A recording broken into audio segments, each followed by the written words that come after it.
জয় হিন্দ সবাইকে। আশা করি তোমরা সবাই খুব ভালো আছো এবং তোমাদের প্রিপারেশন পুরোদমে করছো। তোমরা সবাই জানো যে ওয়েস্ট বেঙ্গল পুলিশের কনস্টেবলের নতুন ভ্যাকান্সি বেরিয়েছে, এক্সামও কিছুদিন বাদেই হবে। তো ওই এক্সামটাকে টার্গেট করে আমরা প্রতিদিন ইংলিশের ক্লাস করছি। আর তোমাদের আগেই বলেছি আমি যে প্রত্যেকটা ক্লাসে 10টা করে কোশ্চেন করব, কারণ পরীক্ষা হলেও তোমাদের 10টাই কোশ্চেন আসবে। কারণ এবার সিলেবাস চেঞ্জ হয়ে গেছে, তোমাদের আমি আগের ভিডিওতেই বলেছি। যারা যারা ভিডিওটা দেখোনি তারা একবার দেখে নাও। তো আজকে আমরা ভিডিওটা শুরু করব। আজকে আমাদের 2 নম্বর ক্লাস। আর আগের দিনের মতোই প্রত্যেকটা কোশ্চেনে তোমাদের হুবহুভাবে আমি ডিটেলস বলে দেবো, মানে তোমাদের কোনো ডাউট থাকবে না। তো চলো শুরু করছি ভিডিওটা, আর বেশি কিছু না বলে। আর জাস্ট একটুখানি বলবো, যদি ভিডিওটা তোমাদের ভালো লেগে থাকে এবং সত্যিই তোমাদের উপকারে লাগে, তাহলে ভিডিওটা বন্ধুদের মাঝে শেয়ার করো আর একটা লাইক করে দিও। তো চলো শুরু করছি। দেখো, এটা হলো আমাদের ফার্স্ট কোশ্চেন। আমরা 10টা কোশ্চেন দেখব।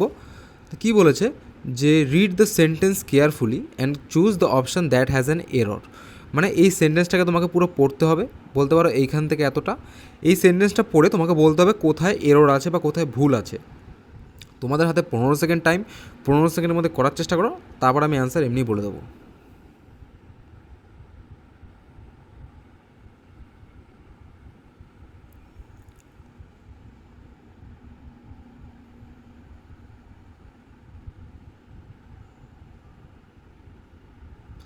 দেখো, এখন তোমরা 15 সেকেন্ডের মধ্যে করার চেষ্টা করো, তাহলে কি একটা স্পিডে করার হ্যাবিচুয়েট তোমাদের হয়ে যাবে। কারণ পরীক্ষার হলে গিয়ে টাইম কম পাওয়া যায়, অনেকে হয়তো সব অ্যান্সার মানে সব করা কোশ্চেন অ্যাটেম্পই করতে পারো না। ঠিক আছে, এই কারণে তাড়াতাড়ি করার চেষ্টা করো। পরীক্ষার হলে গিয়ে তোমরা 20 সেকেন্ড 25 সেকেন্ড সময় নিও, এখন 15 সেকেন্ডের মধ্যে করার চেষ্টা করো। দেখো কী বলেছে, বলেছে এই সেন্টেন্সটার মধ্যে কোথায় এরর আছে আমাদের খুঁজে বের করতে হবে। তো সেন্টেন্সটাকে ফার্স্টে আমরা পড়ে নিই। কী বলেছে, the accountant stole thousands of dollar by juggling the companies book. ঠিক আছে, মানে বলতে চাইছে যে অ্যাকাউন্টেন্ট মানে কি, হিসাব রক্ষক বা যে অ্যাকাউন্টের দায়িত্বটা নিয়েছে, সে চুরি করেছে থাউজেন্ডস অফ ডলার। মানে এই ডলার চুরি করেছে কি কোম্পানির বুকে, মানে জাগলিং দ্য কোম্পানিজ বুক, মানে কোম্পানির বই নড়াচড়া করে বলতে পারো। ঠিক আছে, এই টাইপের বোঝাতে চেয়েছে। তো কোথায় এরর আছে দেখো, তোমাদের বলে রাখছে থাউজেন্ডস যখন কথাটা ব্যবহার করা হবে, থাউজেন্ডসের পর থাউজেন্ডস যেহেতু একটা কি সিঙ্গুলার না প্লুরাল, তোমরা বলো থাউজেন্ডস হচ্ছে প্লুরাল, মানে কি এখানে অনেকগুলো হাজারের কথা বলা হয়েছে, থাউজেন্ড বলেনি কিন্তু থাউজেন্ডস।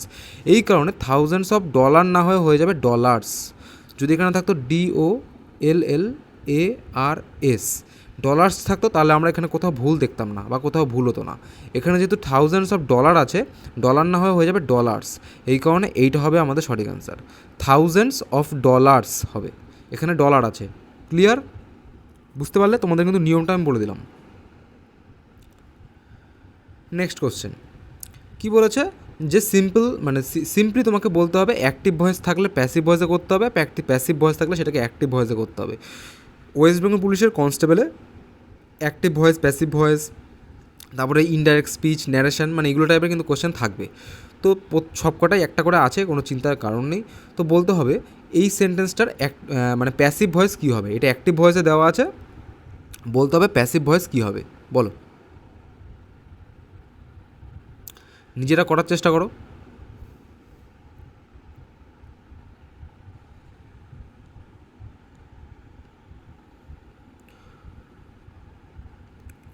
দেখো, কোশ্চেনগুলো কিন্তু খুব ইম্পর্টেন্ট, তোমরা কিন্তু ভালো করে জোর দিয়ে করো। কারণ কি একটা এক্সাম হবে, এই এক্সামের উপরে ডিপেন্ড করবে তুমি পাবে কি পাবে না। কারণ আগেরবার যেমন মেইন ছিল, এবার মেইন হবে না, শুধু একটাই এক্সাম হবে। ওই 85তে তুমি যা পাবে, প্লাস যদি ইন্টারভিউতে ডাক পাও, ওই ইন্টারভিউতে তুমি যা পাবে ওইটার বেসিসে তুমি চাকরিটা পাবে। এই কারণে প্রথম পরীক্ষাটাই ভালো মতো তোমাদের দিতে হবে। কি বলেছে, the invigilator was reading out the instruction. আমরা কি জানি, যখন অ্যাক্টিভ ভয়েস থেকে প্যাসিভ ভয়েসে করি, দেখো অ্যাক্টিভ ভয়েসে কী থাকে, এক মিনিট, অ্যাক্টিভ ভয়েসে কী থাকে, অ্যাক্টিভ ভয়েসের স্ট্রাকচার হচ্ছে subject plus verb plus object. তোমাদের কিন্তু আগের দিনও আমি করিয়েছি, বলেছি এটা। তাহলে দেখো, আর প্যাসিভ ভয়েসে কী হয়, অবজেক্টটা সাবজেক্টের জায়গায় চলে যায় আর সাবজেক্টটা অবজেক্টের জায়গায় চলে যায়, এরকম উল্টে যায়। আর ভার্ব যেখানে ছিল সেখানেই থাকে, কিন্তু ভার্বটা কিছুটা মডিফাই হয়। এখানে দেখো, দ্য ইনভিজিলেটর কি সাবজেক্ট, এই কারণে ইনভিজিলেটরটা এইদিকে চলে যাবে। আর দ্য ইনস্ট্রাকশন এটা হলো অবজেক্ট, এই জন্য অবজেক্টটা এদিকে চলে যাবে। এবার তাহলে দ্য ইনস্ট্রাকশন দিয়ে স্টার্ট হবে। তাহলে দেখো কোথায় দ্য ইনস্ট্রাকশন আছে, এখানেও চারটেতেই দ্য ইনস্ট্রাকশন আছে। এবার আমাকে দেখতে হবে ভার্বে কোথায় আছে, ভার্বটা আমার কি আছে। দেখো দ্য ইনভিজিলেটর ওয়াজ রিডিং, এটা কি ওয়াজ রিডিং মানে কি আছে, এটা হচ্ছে past continuous tense. Past continuous টেন্সের স্ট্রাকচারটা কি, ওয়াজ অথবা ওয়ার, তার সাথে ভার্বের আইএনজি যুক্ত ভার্ব আমরা ব্যবহার করি। তাহলে ওয়াজ রিডিং, এই কারণে যখন পাস্ট কন্টিনিউয়াস টেন্স থাকে তখন তখন সেই সেন্টেন্সটাকে যদি আমরা অ্যাক্টিভ ভয়েস থেকে প্যাসিভ করি তাহলে সেটা হয়ে যাবে ওয়াজ অথবা ওয়ার প্লাস বিং প্লাস ভার্বের 3 নম্বর ফর্ম। তাহলে এখানে দেখো দ্য ইনস্ট্রাকশনস এস আছে, এখানে কারণ এখানে অনেক কটা ইনস্ট্রাকশনস, এই কারণে ওয়াজ না হয়ে যাবে ওয়ার, এখানে ওয়ার হবে, এখানে ওয়ার আছে। এখানে দেখো হ্যাড দিয়েছে, এই কারণে অটোমেটিক এটাকে আমরা কেটে দেবো, এখানেও হ্যাড দিয়েছে জন্য এটাকেও আমরা অটোমেটিক কেটে দেবো। এই দুটো এমনি তোমরা চোখ বন্ধ করে বাদ দিয়ে দিতে পারো। দেখো পরীক্ষার হলে আরও তাড়াতাড়ি করতে হবে, যেহেতু আমি তোমাদের কথা দিয়েছি বা বলেছি যে পুরো ডিটেলসে তোমাদের বলবো প্রত্যেকটা কোশ্চেনের অ্যান্সার, এই কারণে কিন্তু আমি দেরি করছি। দ্য ইনস্ট্রাকশন কি, ইনস্ট্রাকশনস অনেক কটা ইনস্ট্রাকশনস, এই কারণে প্লুরাল ভার্ব কি ওয়ার। যদি শুধু দ্য ইনস্ট্রাকশন থাকতো তাহলে আমি ওয়াজ করতাম, বুঝতে পারলে। এখানে যেহেতু দ্য ইনস্ট্রাকশনস আছে এই কারণে ওয়াজ না হয়ে যাবে were being read out by the invigilator. তোমাদেরকে বললাম যে ওয়ারের পরে ওয়াজ বা অথবা ওয়ারের পরে বিইং হবে, এই কারণে এইটা হয়ে যাবে সঠিক অ্যান্সার। এখানে দেখো ওয়ার রিড আছে, শুধু বিইংটা দেয়নি, এই কারণে এটা ভুল হয়ে যাবে। ক্লিয়ার। আর এখানে আমি তোমাদের দিয়ে রেখেছি, দেখো তোমাদের এখানে দিয়ে রেখেছি, দেখে নিতে পারো তোমরা। সিম্পল প্রেজেন্ট টেন্স থাকলে অ্যাক্টিভ থেকে প্যাসিভে গেলে কী হয়, প্রেজেন্ট কন্টিনিউয়াস থাকলে অ্যাক্টিভ থেকে প্যাসিভে গেলে কী হয়, সিম্পল পাস্ট থাকলে অ্যাক্টিভ থেকে প্যাসিভে গেলে কী হয়। এখন আমরা যেটা দেখলাম পাস্ট কন্টিনিউয়াস। এবার দেখো পাস্ট কন্টিনিউয়াসে অ্যাক্টিভ থেকে যখন প্যাসিভে হবে তখন সেটা কী হবে, ওয়াজ অথবা ওয়ার, তার সাথে বিং আর ভার্বের 3 নম্বর ফর্ম V3। ক্লিয়ার, বুঝতে পারলে। এটা তোমরা কিন্তু দেখে নিও এই ছকটা, পরে যখন পিডিএফটা ডাউনলোড করে তোমরা দেখে নিও। এখানেও আরও কিছু দেওয়া আছে, সিম্পল ফিউচারে কী হয়, ফিউচার কন্টিনিউয়াসে কী হয়, সব তোমাদের দেওয়া আছে। এই ছকটা যদি জাস্ট পড়ে নাও পরীক্ষার হলে গিয়ে তোমরা পেয়ে যাবে নাম্বার। নেক্সট কোশ্চেন কী বলেছে, select the most appropriate option to improve the underline segment in the given sentence. মানে এই আন্ডারলাইন করা যে সেগমেন্টটা আছে এটাকে আমাকে ইমপ্রুভ করতে হবে। If there is no need to improve select no improvement. যদি ইমপ্রুভ করার কোনো দরকার না থাকে তাহলে নো ইমপ্রুভমেন্ট অ্যান্সার করবে, মানে এটা অ্যান্সার করবে। ক্লিয়ার। কোশ্চেনে কী করতে বলেছে এবার তোমরা পড়ে অ্যান্সারটা করো।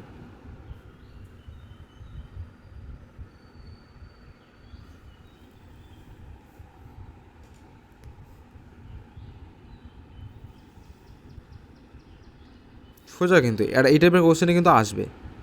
কি বলেছে, আই উইল নট পে, এই WONT এটা কথাটাই মানে হচ্ছে will not. I will not pay although you provide the goods immediately. কেমন অল দো মানে কি, অল দো মানে যদিও, মানে বলছে আমি পে করবো না বা পয়সা দেবো না যদিও ইউ প্রোভাইড, তুমি প্রোভাইড করো গুডস ইমিডিয়েটলি, যদিও তুমি ওই গুডস মানে কি, গুডস মানে এখানে মালপত্র বলতে চাইছে, তুমি যদি মালপত্রগুলো তাড়াতাড়ি বা ইমিডিয়েটলি শীঘ্রই প্রোভাইড করো তাও আমি তোমাকে পেমেন্ট করবো না। এটা কেমন একটা খটকা লাগছে না, যে তুমি ঠিক টাইম মতো তাড়াতাড়ি গুডগুলো মানে মালপত্রগুলো প্রোভাইড করবে বা দেবে তাও আমি তোমাকে টাকা পেমেন্ট করবো না। এটা কেমন খটকা লাগছে, মানে ভুল আছে এখানে। সঠিক অ্যান্সার এখানে হয়ে যাবে I will not pay unless you provide the goods immediately. Unless কথাটার মানে হচ্ছে যতক্ষণ না পর্যন্ত, ঠিক আছে। তাহলে আমি তোমাকে পে করবো না, মানে I will not pay unless you provide the goods immediately, যতক্ষণ না তুমি বা যদি তুমি ইমিডিয়েটলি তাড়াতাড়ি ওই গুডগুলো বা মালপত্রগুলো প্রোভাইড না করো বা না দাও। বুঝতে পারলে? ক্লিয়ার। নেক্সট কোশ্চেন, পুরো সেন্টেন্সটা পড়ার কোনো দরকার নেই। কি বলেছে, select the synonym of the word contagious. এই কন্টাজিয়াস এই কথাটার সিনোনিম বা সমার্থক কী হবে বলো। কন্টাজিয়াস কথাটার সমার্থক কী হবে, তোমাকে এই চারটের মানেই আমি তোমাদের বলে দেবো, কোনো চিন্তার কারণ নেই। বলো, সিনোনিম অ্যান্টোনিম থেকে কিন্তু কোশ্চেন আসবে, অ্যাটলিস্ট একটা কোশ্চেনও পাবে। তো বলতে হবে কন্টাজিয়াস কথাটার মানে কি, সিনোনিম বা সমার্থক কী। দেখো তোমাদের সব কটার মানে বলে দিচ্ছি। ডিসরেসপেক্টফুল মানে কি, তুমি একজনকে অসম্মান করছো, সেটাকে বলা হচ্ছে ডিসরেসপেক্টফুল, ঠিক আছে। সার্কাস্টিক মানে হচ্ছে বলতে পারো যে কৌতুক, হাস্যরসিক, ওটাকে বলা হয় সার্কাস্টিক। অ্যারোগেন্ট মানে হচ্ছে অহংকারী, ঠিক আছে, সঠিক অ্যান্সার হয়ে যাবে ইনফেকশিয়াস। এই কন্টাজিয়াস কথাটার মানে হচ্ছে ছড়ানো। দেখো কোভিড-19 ইজ হাইলি কন্টাজিয়াস, মানে কোভিড-19 কি মানে মানে খুব হাইলি কন্টাজিয়াস ছিল বা ইনফেকশিয়াস ছিল। ইনফেকশিয়াস মানে যা, কন্টাজিয়াস মানে তাই। কন্টাজিয়াস মানে খুব তাড়াতাড়ি ছড়িয়ে পড়েছিল জিনিসটা একজনের কাছ থেকে আরেকজনের কাছে, আর ইনফেকশিয়াস মানেও সেম। ক্লিয়ার? কি বলেছে 5 নম্বর কোশ্চেন আমাদের বলেছে select the incorrectly spelled word, মানে ভুল বানান কোনটা। ইনকারেক্টলি স্পেলড বলো, এখানে ভুল বানান কোনটা আছে? অ্যাবান্ডান্ট, এস্টাসি, পায়োনিয়ার নাকি ইঞ্জিনিয়ার?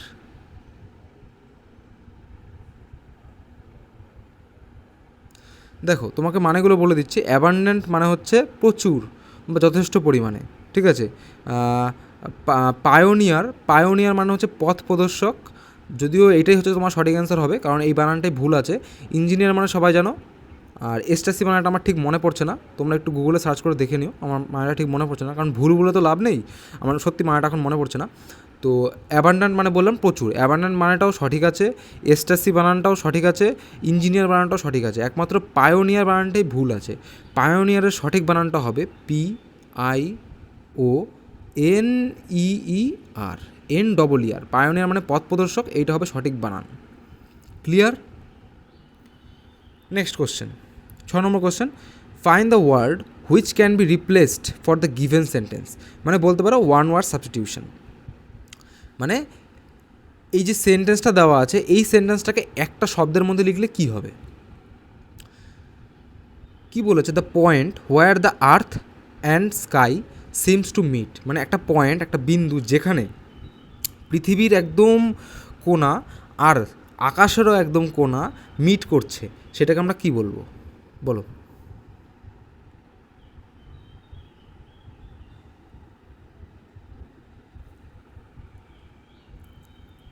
বলো, এটা তোমরা আগেও করেছো, আশা করি পারবে। দেখো এমন একটা বিন্দু যেখানে পৃথিবী, মানে ধরো আমি তোমাকে এটা ভালো মতো বোঝাচ্ছি, ধরো সূর্যটা যখন অস্ত যাচ্ছে তখন একদম কোণায় যখন থাকে, যেখান থেকে তুমি আর একটুখানি হয়ে গেলে আর সূর্যকে দেখতে পারবে না, সেই জায়গাটাকে বলা হয় হরাইজান। তো সঠিক অ্যান্সার হবে হরাইজান, যেখানে আর্থ মানে পৃথিবী এবং স্কাই মিট করছে, ওই জায়গাটাতে তো কোনো আর্থের ওই জায়গাটা থেকে শুরু, আবার স্কাইয়েরও ওই জায়গাটার থেকে শুরু, মানে একদম মিট করছে যেখানে, সেই জায়গাটাকে বলা হচ্ছে হরাইজান। অ্যাটমসফিয়ার মানে হচ্ছে একটা গ্যাসের আবরণ, তোমরা সবাই জানো আমাদের বায়ুমণ্ডল, অ্যাটমসফিয়ার মানে বায়ুমণ্ডল। অ্যাটলাস মানে হচ্ছে ম্যাপের বই, একটা বই যেখানে ম্যাপ আঁকা থাকে, মানচিত্র আঁকা থাকে, সেটাকে বলে অ্যাটলাস। অল্টিটিউড মানে হচ্ছে উচ্চতা, ধরো আমরা বলি সমুদ্রতল, এটা ধরো সমুদ্র, এই সমুদ্রতল থেকে কতটা উচ্চতা সেটাকে বলা হয় অল্টিটিউড, ঠিক আছে। Next question, select the most appropriate antonym. তখন তোমরা সিনোনিম করেছো, এবার তোমাকে বলতে হবে অ্যান্টোনিম বা বিপরীত শব্দ। এক্সপেল কথাটার বিপরীত শব্দ কী হবে? এক্সপেল। এক্সপেল কথাটার মানেটা তোমাদের বলে দিচ্ছি। এক্সপেল মানে হচ্ছে বিতাড়িত করা, তাড়িয়ে দেওয়া, এই টাইপের কথাগুলোকে বলা হয় এক্সপেল। বিতাড়িত করা, তাড়িয়ে দেওয়া, বহিষ্কার করা, এগুলোকে বলা হয় এক্সপেল। এই কথাটার বিপরীত শব্দ কী হবে? অ্যাকসেপ্ট, কি এটার উচ্চারণটা আমি ঠিক বুঝতে পারছি না। ইউলোজাইজ, ডিপোর্ট নাকি অ্যাডুলেট? বলো, এক্সপেল কথাটার তোমার বিপরীত শব্দ কী হবে? তো বলো কী হবে এক্সপেল কথাটার বিপরীত শব্দ? দেখো এক্সপেল মানে তোমাকে বললাম বহিষ্কৃত করা বা তাড়িয়ে দেওয়া, বিতাড়িত করা, এই টাইপের কথাগুলোকে বলা হয় এক্সপেল। দেখো সঠিক অ্যান্সার হয়ে যাবে অ্যাকসেপ্ট। এক্সপেল মানে কি? তুমি একটা জিনিসকে তাড়িয়ে দিচ্ছ, আর অ্যাকসেপ্ট করছো মানে ওই জিনিসটাকে তুমি গ্রহণ করছো। বিপরীত শব্দ বলেছে, এই জন্য এটা হবে সঠিক অ্যান্সার। এবার তোমাদের মানে বলে দিচ্ছি। ইউলোজাইজ কথাটার মানে হচ্ছে মানে একজনের সম্বন্ধে তুমি প্রচুর প্রেইজ করছো বা প্রচুর তার বাহবা করছো, সেটাকে বলা হয় ইলোজাইজ।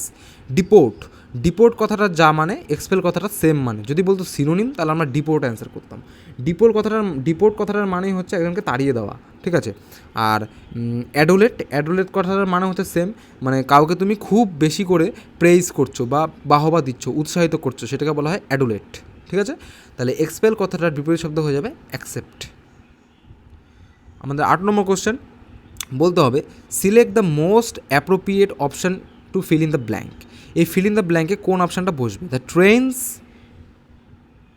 ড্যাশ দিস রুট আচ্ছা, এখানে ট্রেইনস হবে না, ঠিক আছে, ট্রেইনস হবে না, দ্য ট্রেইন হবে শুধু। কোশ্চেনই বুঝলো, the train dash this route run very fast, in, over, on নাকি ফর? বলো কোন প্রিপোজিশনটা এখানে বসবে? The train dash this route run very fast.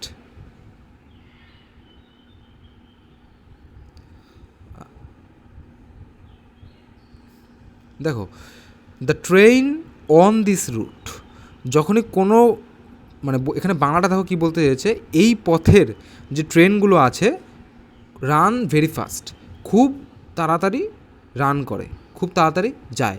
তাহলে the trains in this route কিন্তু হবে না, এই রুটের মধ্যে এইভাবে হবে না, এই রুটের ওপর যে সমস্ত ট্রেনগুলো আছে বা এই রাস্তার ওপর বা এই লাইনের ওপর যে সমস্ত ট্রেনগুলো আছে, এই কারণে অন হবে।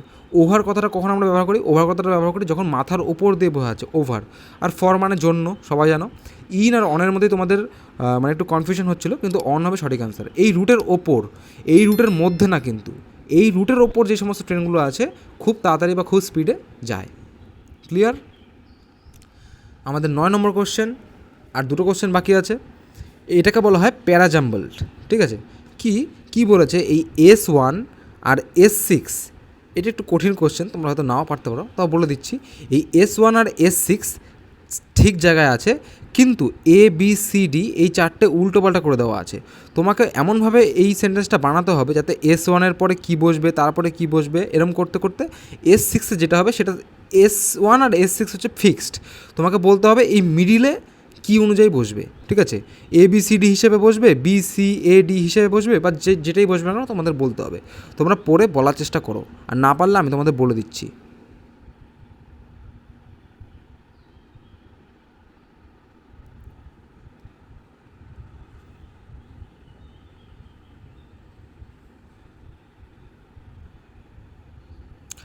দেখো, সঠিক অ্যান্সার হবে এটা।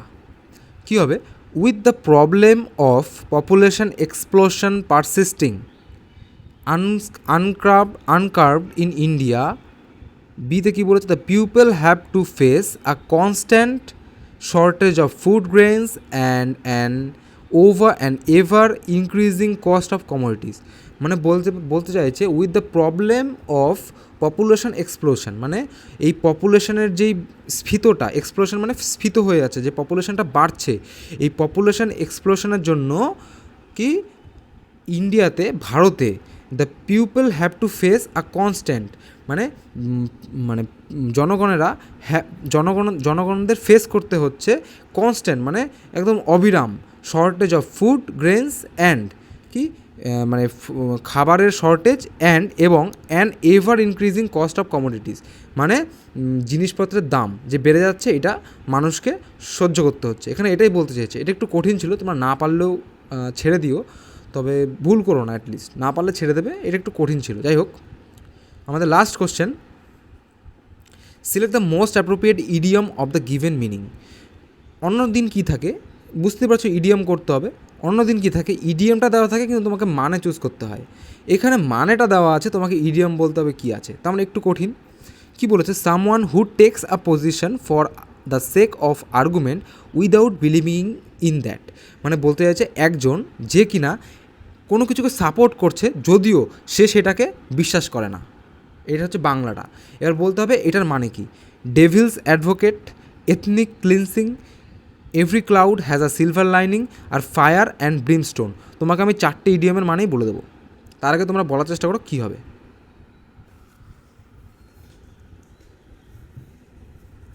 আগেই বললাম, পরীক্ষার হলে গিয়ে 15-20 সেকেন্ড টাইম নিও, 20-25 সেকেন্ড টাইম নিও, এখন 15 সেকেন্ডের মধ্যে করার চেষ্টা করো, তাহলে কি একটা হ্যাবিচুয়েট হবে স্পিডে করার। দেখো, তোমাদের এই মানে যে ইডিয়মটা বললাম, মানে একজন ব্যক্তি যে কিনা একটা জিনিসকে সাপোর্ট করছে কিন্তু যদিও সে সেটাকে বিশ্বাস করছে না, এটাকে বলা হয় ডেভিলস অ্যাডভোকেট। ডেভিলস অ্যাডভোকেট কথাটার মানে হচ্ছে এটা। আর বাকি তিনটের মানে তোমাদের বলে দিচ্ছি। এথনিক ক্লিনসিং মানে জেনোসাইড বলতে পারো, মানে একটা দেশ যেখানে মানুষজনকে মেরে ফেলা হচ্ছে, ক্লিন করে দেওয়া হচ্ছে। দেখো, ক্লিনসিং, এথনিক মানে একটা জাতি, এটাকে ক্লিনসিং করে দেওয়া হচ্ছে বা উধাও করে দেওয়া হচ্ছে, তাড়িয়ে দেওয়া হচ্ছে, এটাকে বলা হচ্ছে এথনিক ক্লিনসিং।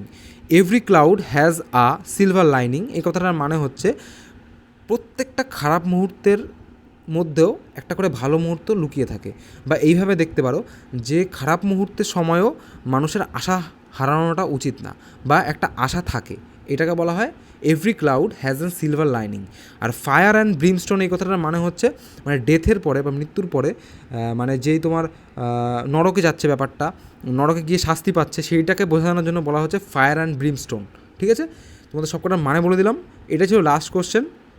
আর আশা করি তোমাদের ভালো লেগেছে। যদি তোমাদের ভালো লেগে থাকে তাহলে একটা লাইক করে দিও। জানি না কজন লাস্ট অবধি দেখছো, তো তবে এই কোশ্চেনগুলো কিন্তু খুবই ইম্পর্ট্যান্ট। এই কোশ্চেনগুলো আসবে, আর ইংলিশটাই তোমাদের হয়ে দাঁড়াবে চাকরি পাওয়া না পাওয়ার মধ্যে ডিস্টেন্স। কথাটা লিখে নিও তোমরা, এটাই হবে শেষমেশ। তো চলো এই বলে ভিডিওটা শেষ করছি, রাখছি। বাই, জয় হিন্দ, বন্দে মাতরম।